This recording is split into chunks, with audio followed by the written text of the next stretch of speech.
Hello everyone, my name is Paula Munoz and I am the founder of SoulShape, where it is my mission to connect people to their divine self through nutrition, movement, and creation of a safe space to just be. I am so happy to be talking to this amazing woman and transformation expansion catalyst, Jane Cormack. She is so inspirational, and the experience that she has through more than 17 years of metaphysical training and so much world travel and connection to different kinds of people, she is a master in change, transformation, and expansion. She's also the author of The Language of the Feminine, which we talk a little bit about. And we also discuss about the reconnecting with nature and feeling empowered and grounded in our daily lives, the importance of a morning ritual, as well as just the magic and expansive magic of being a woman. So I hope you enjoy this conversation because I sure did. Thank you so much for joining us. Can you please tell us how you feel about how we as women can reconnect with nature and empower ourselves more by just connecting to that essence of where we're from, and how nature ties into our femininity? And yes. Yeah. Okay. Yeah. I'll start by sharing a little personal story, if I may. I was living in Berlin, in Germany, the past year and a half, almost 2 years, and I love Berlin. It's an amazing city. It's one of my favorite cities. It's so vibrant, and there's lots of different things happening. There's the contrasts of the dark past and history with new growth and international people, and it's a fantastic place to live. And I was doing my work there around connecting with the feminine, helping women to connect with their feminine essence, reconnect with their bodies, and it was going really well. And what I noticed for myself, though, was that because I'm from Scotland, I grew up in a very natural environment. I grew up spending a lot of time in quite wild nature, in the hills and the mountains, by the ocean. I grew up by the ocean. And so I have that memory in my system, in my body, of what it feels like to actually be present in those environments. And I noticed that my body was really beginning to respond to the pace of the city, and some of the harshness of living in such a city. And my health wasn't as good as it usually is, and my energy levels were, it took a lot more to manage, my energy and my health. And I felt this deep longing to retreat into nature, to rejuvenate and to replenish. And so I moved back to Scotland, and I'm currently in the hills in the middle of the country, surrounded by nature and a very ancient forest and a big river over there. And it's been like a retreat space for me. And so nature is a place to regenerate, is a place to tune in and to listen, because it emits a frequency, as everything emits a frequency of vibration, and we're constantly tuning into the frequencies and the vibrations of our environment.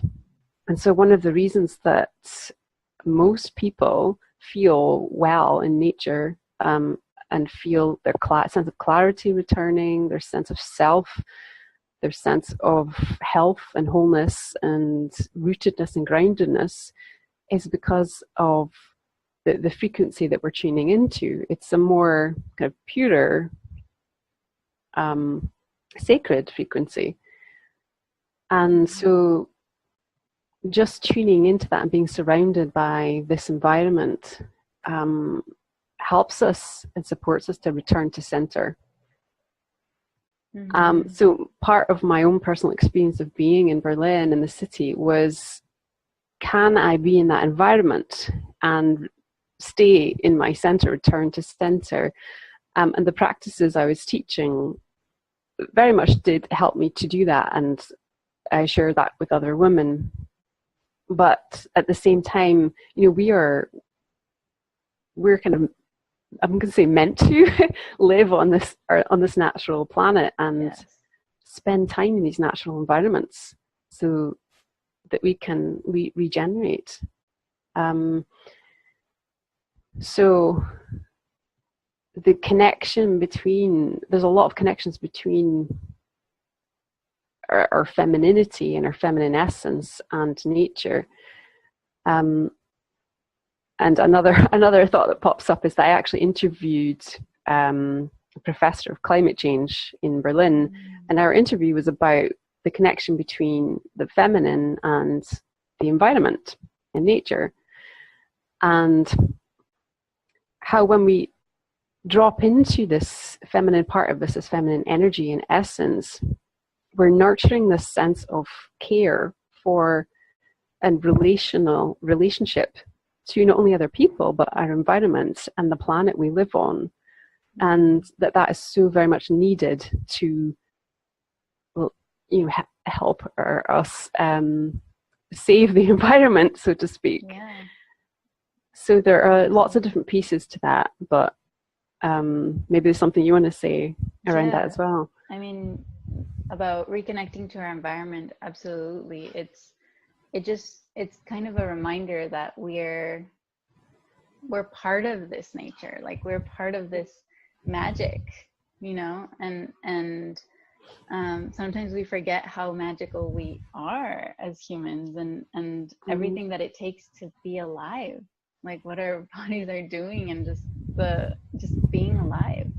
And I think that nature brings that up and puts it in our face, and it's like, look at all of this creation, so, and as women, absolutely. I was just telling you, for my birthday, I went out into nature because I live in Los Angeles, so I felt that calling of just having to leave the city to go back and just be with myself and explore and wonder and allow myself to be just awed by the beauty that surrounds me, just going a few hours away and being like, right now it's the super bloom, so being in the midst of all of these beautiful flowers that just pop out of the ground, because we've been in a huge drought and it rained a few days, and now there's these beautiful flowers everywhere, and it's just magical to even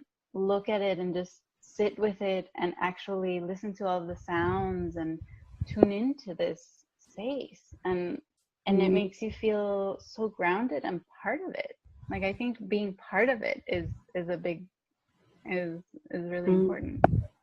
Yeah, and it brings that sense of home, right? That sense of belonging. And I think that a lot of people are feeling disconnected from themselves and disconnected from the environment, from the world. And just, the story you shared about your birthday is this, sense of home and belonging that it can bring. Just noticing what's around you, noticing the world around you, and seeing the magic. It's funny that we both had our birthdays last week. And you live in the city and you've gone to nature, and I'm currently living in the middle of nature and I went to the city. Just for that contrast. The contrasting experience. And with what you were saying in your workshop, what kind of things do you recommend for people to tune in, maybe while in nature, or to tune in within the city to feel more at home with themselves?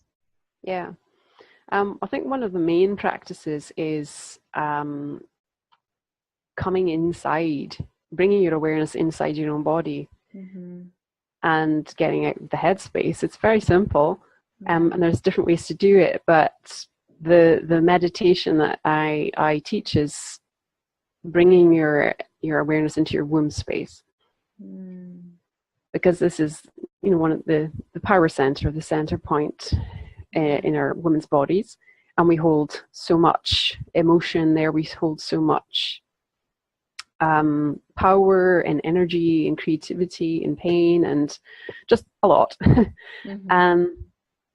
And so that awakens this other part of us that we disconnect from if we're spending so much time up in our headspace.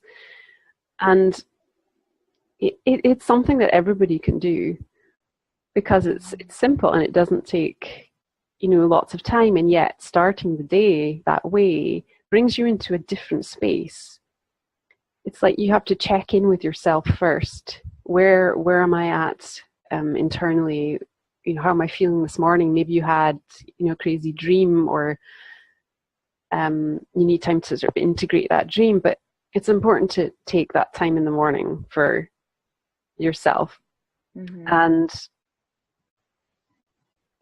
the way I can do it now if you like. Okay. But enhancing that morning ritual is great. I think this is great, because most people listen to us in the morning, so it's a great right, okay, to get up and listen to your interviews. Good way to start the day. So it's simply breathing in through your nose, breathing out through the back of your throat, and then usually having your eyes closed so that you can bring your awareness into following your own breath, and just allowing it to flow down through your body, following it with your visualization, with your imagination.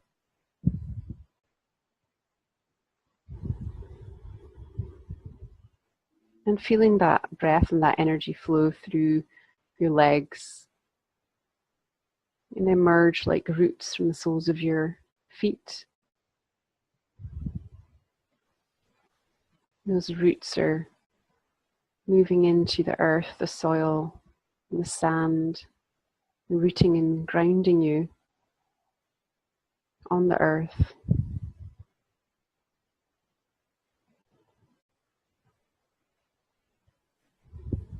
And with each out breath you take, you're flowing that breath through the center of your body.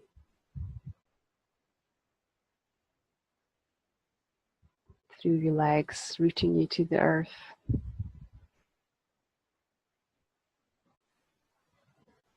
And with the next out breath you take, visualize the breath flowing down into the womb space. Imagine a center point of light just below your belly button, inside your pelvic bowl.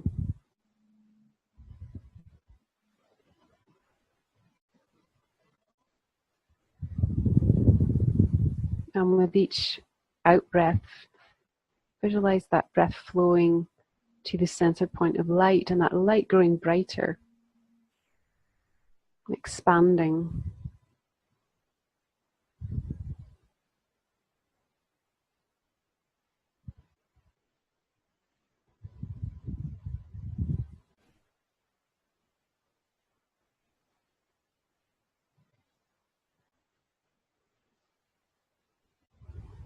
And you keep flowing that awareness and that breath to the center point of light. And feel it fill your womb space, growing brighter, radiating from that center.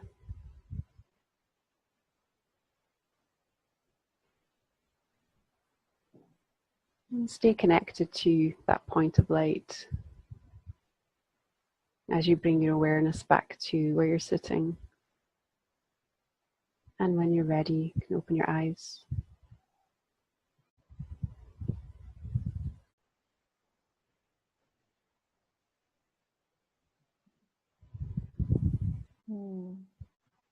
That was a very short, brief interpretation. Yeah, but that was still really nice and grounding. Yeah, Mm. I feel really good. Yeah, even in a few minutes, you can Mm-hmm. change your energy. It's actually, I always find it harder to find words after I do this meditation, because I've come out of this energy of the head and we're connected into the center point of the womb, and slow down and want to relax more. So Yeah. it can bring different results, I suppose, depending on where you're at and what you need, because the quality of energy that we hold in our womb space is different every day. So when we tune into that energy, there's a different essence, there's a different quality of energy that can tell us so much. And the practice is to develop this communication, because it's a form of communication where we're actually communicating with our bodies and this energy in the womb space. Yeah. So, And can you share why it's important that it's the womb space that we're connecting to? Well, the heart space and every other part of the body is important as well. But as I mentioned, we collectively and individually hold a lot of our emotion in this part of our bodies, and the whole reproductive system. It really is a center point of our creativity, our sexual energy, our sexual power, our inspiration, our pain, our darkness, our everything really. And so it's the center point of connecting to this feminine essence and energy as well. And we start to shift energy that's being held there when we give it attention. We start to move things that we're maybe holding for a really long time, that maybe we that is carried down through the ancestral line of our families, of the women in our families. And you know, if you're someone who suffers from premenstrual tension or menstrual pain or of some kind, then you know, that's, I'm not a medical doctor, so I'm just going to say that, but it's indicative of this the need to communicate and to connect to the womb space, to help to understand what's being held there and to release it. Because when we release the dark side or the shadows or the pain, really, that we start to release that, there's also more room and space for creative inspiration, creativity to flourish, for our sexual energy to be radiant, to feel inspiration, to feel the world around us, to connect to our environment. And another part of that I think I mentioned before when I spoke to you earlier was the way that we perceive our environment changes when we bring our awareness into this part of our bodies. It kind of opens up our vision to a more peripheral vision rather than this linear focus when our energy is up here. So it opens up this ability that we all have to actually sense and pick up things, emotions, feelings, language, sensations, colors, frequencies that are all around us, rather than just, you know, being focused in this direction. So that's one of the powers. That's really special, because then you start connecting to being able to access all of this information from your body, because connecting to the body wisdom, I guess, and what I feel like all of the answers that we're searching are within us. So by establishing this connection and this relationship, we're only getting closer to all of those things that we're trying to create, and all of the beauty that we want to impart. And you're so right. Yeah. I'm everybody's talking about that in different ways. Everybody's coming to that realization of the body is key to what we experience in our lives, but how we feel day to day, and can change how we perceive things, can change our experience of life. And so, yeah, I listened to a few more of your interviews, and I heard, similar things being said, but in different formats. Mm-hmm. And this is something that I talk about in my book, Language of the Feminine, because it's about language. Yeah. And it's about the different languages that we bring and we use to share, very similar things. So, what language do you connect with? What language do you resonate with? And we all resonate with different types of languaging. Yeah. Can you give a few examples of a language? Of a language? Yeah. Yeah. Well, there's lots of examples, but because each chapter is called the language of something. So. Oh, okay. Nice. So let's see what I open it. I opened it at the language of giving and receiving. Ooh, okay. That's the page I opened it at, page 111. This is so meant to be. Wow. And I've got a bolded out quote here that stands out, and it says, "Selflessness has been put on a pedestal and worshipped, giving women an unhealthy, unrealistic mode of transport into their bodily and energetic demise." So that's really about what we've been taught to believe in our society, that we need to be constantly being selfless and give without any thought or respect for our own sense of well-being, and that women who are generally overgivers suffer in terms of their health and their sense of well-being. But also, also talking about the beauty of a selfless act. We give because we love to give, and we love. But then there comes in the we love to give, but sometimes is it really giving, or are we trying to please? Exactly. So then it's, where does the giving come from?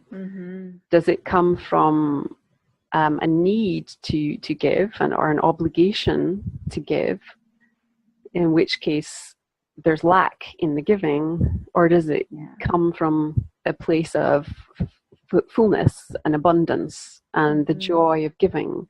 So it's a very different energy, and I think most people can kind of pick up or sense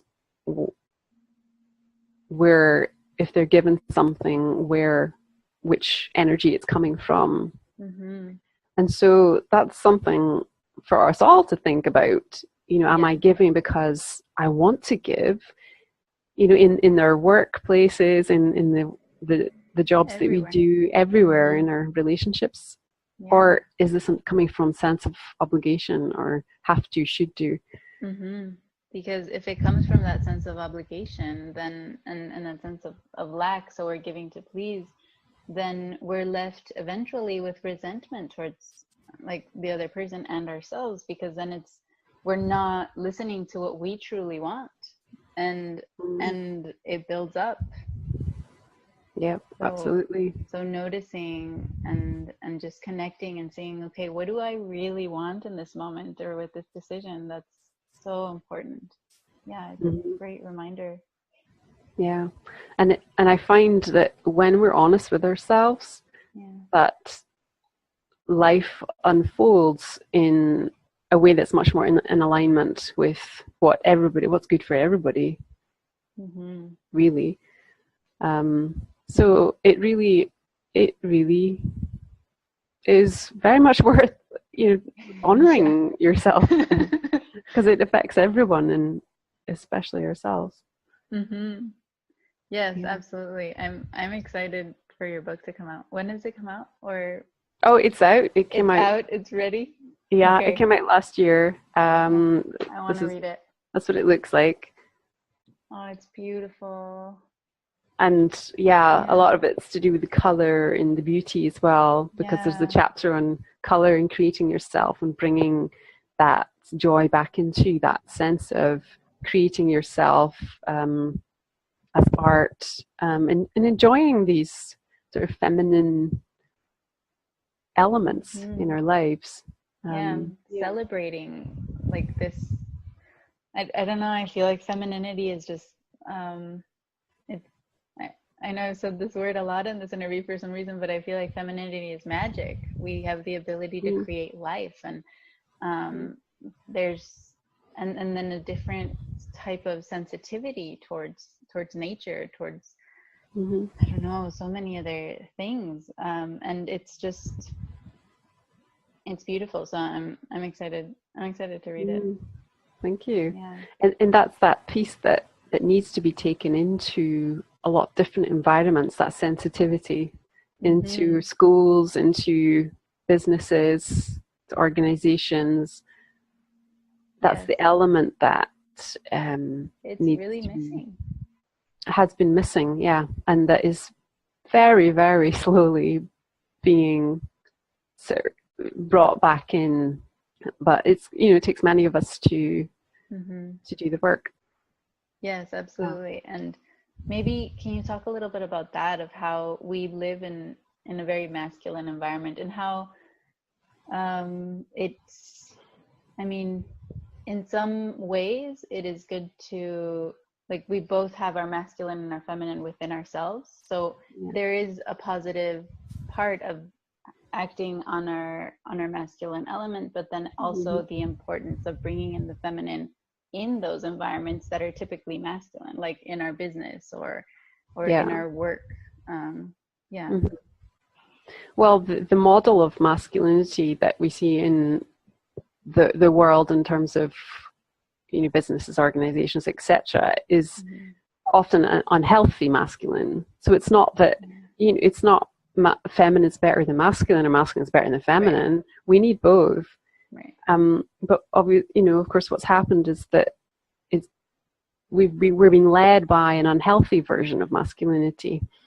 It's just stretched too far, too much, too rigid, too focused on a logic and awards of that, and not honoring the feminine, not honoring the sensitivity and the care and the power and the fierceness of Mm-hmm. that feminine element.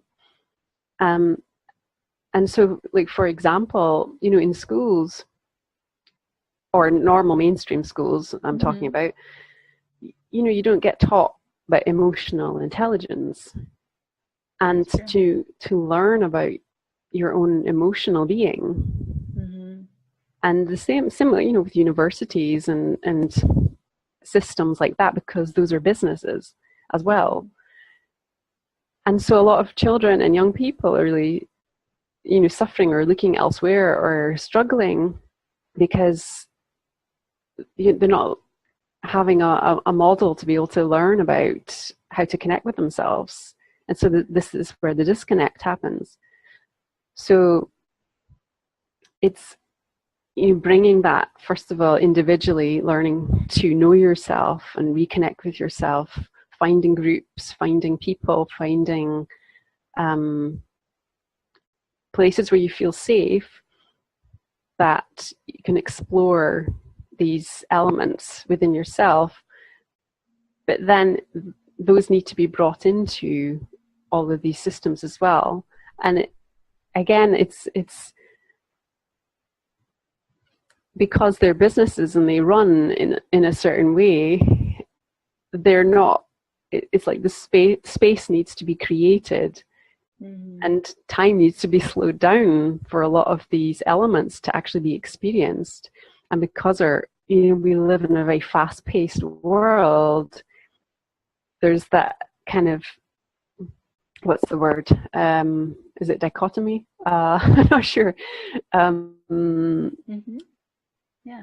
Yeah, disconnect from like these different paces.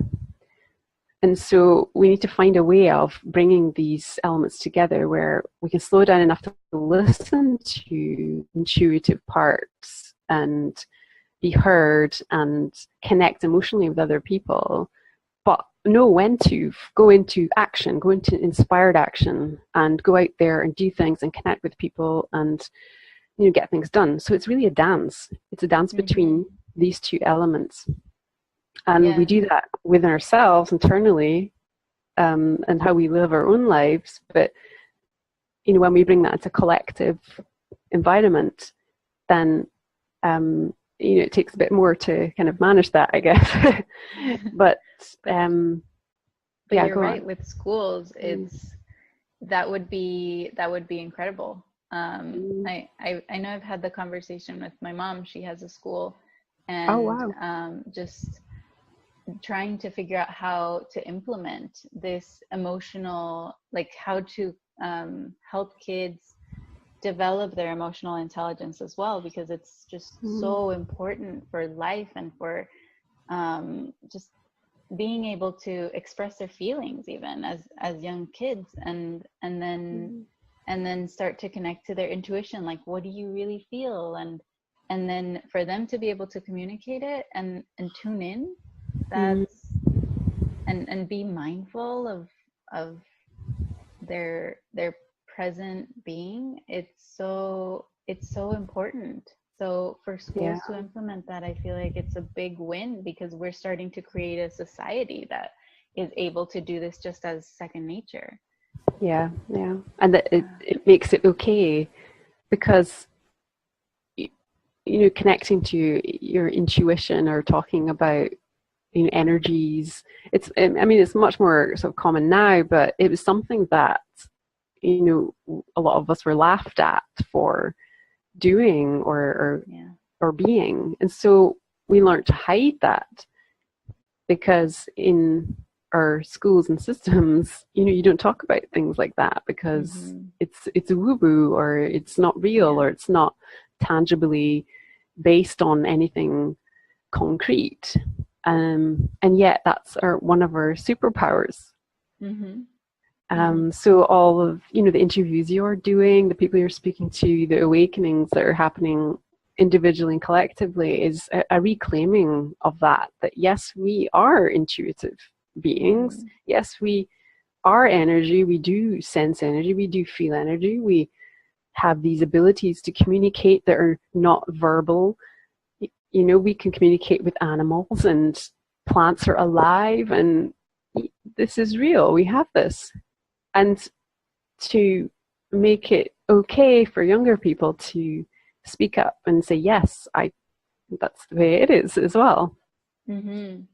Yes, and because then you start seeing like the full circle of everything, because yes, we are energy, and everything around us is energy. And like you said in the beginning, everything is emitting a vibration, and that vibration affects us.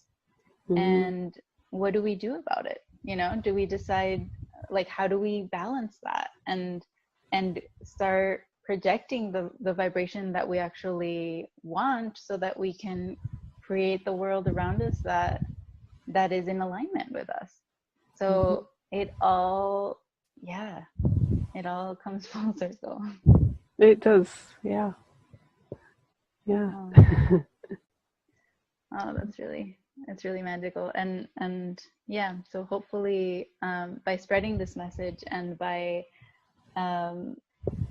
inspiring and others being inspired to go deep into themselves and just start connecting, that's an amazing first step. And tuning in. Yeah, no matter where you are, whether you're in nature, you can use that energy, be present in nature, or whether you're in the big city, you can reconnect internally with yourself, or even focus on a plant in your house. That is very effective as well. Yeah, There's there's always a way wherever you are. Yeah. Yeah. Oh, thank you so much. This has been so beautiful, and I feel like a lot of people will be able to get so like a lot from this interview, and just even if it's a reminder of our true nature, that's really special. And thank you for the work you're doing in the world, and connecting with all these people. Yeah, you bring that out in people as well, so that's a gift too. Thank you so much.